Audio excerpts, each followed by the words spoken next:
నమస్తే ఫ్రెండ్స్, నేను మీ Sravani. Welcome back to Sravani's kitchen. ఈరోజు మన శ్రావణీస్ కిచెన్లో బెల్ల పరమాన్నాన్ని పర్ఫెక్ట్గా ఎలా చేయాలో ఈ వీడియోలో మీతో షేర్ చేసుకోబోతున్నానండి. పరమాన్నం ఎప్పుడు చేసినా చాలా చాలా రుచిగా ఉంటుంది. అందులో ఇలా చేసిన పరమాన్నం తింటే ఇంకా రుచిగా ఉంటుంది. పాలు విరగకుండా ఈ విధంగా పరమాన్నాన్ని చాలా సులభంగా చేసుకోవచ్చు.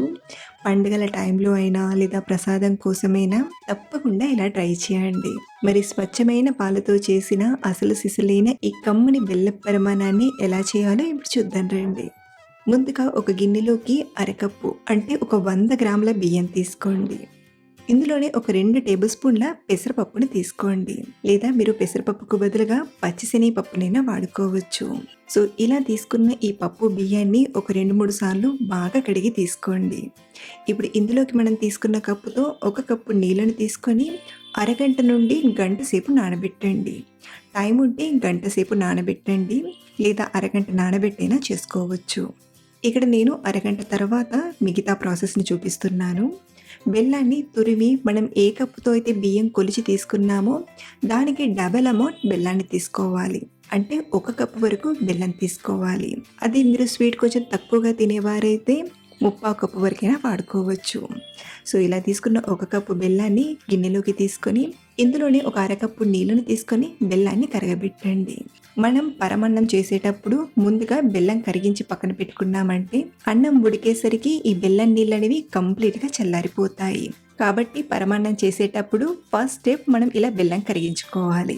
బెల్లం ఇలా పూర్తిగా కరిగిపోయాక 1-2 నిమిషాలు మరగబెట్టి స్టవ్ ఆఫ్ చేసేసి కంప్లీట్గా చల్లారనివ్వండి. ఇప్పుడు పరమాన్నం వండడానికి గిన్నెను తీసుకోండి.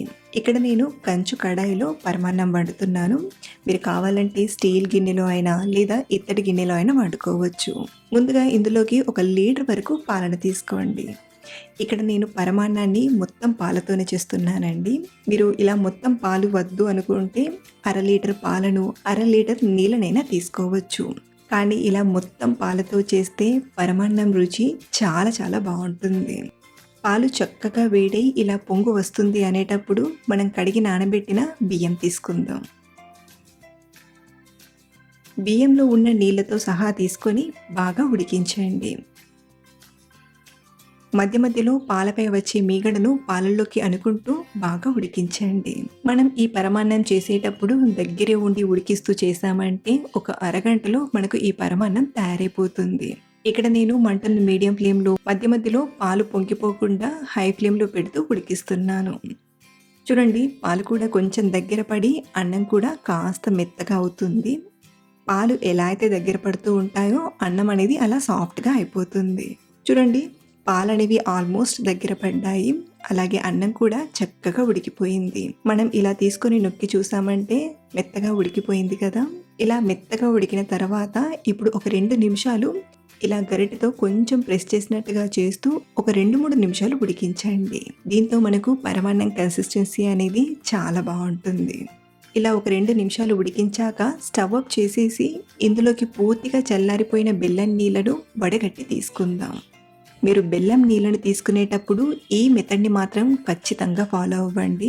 ఇలా మనం వేడి వేడి పరమాన్నంలోకి బెల్లం నీళ్ళను తీసుకునేటప్పుడు మంటను లో ఫ్లేమ్లో పెట్టి కానీ లేదా స్టవ్ ఆఫ్ చేసి కానీ బెల్లం నీళ్ళను తీసుకోండి. అలాగే బెల్లం నీళ్ళు కూడా కంప్లీట్గా చల్లారిపోవాలి. ఈ విషయాలు చూసుకొని మనం పరమాన్నం ఎప్పుడు చేసినా పాలు విరగకుండా చాలా ఈజీగా చేసుకోవచ్చు.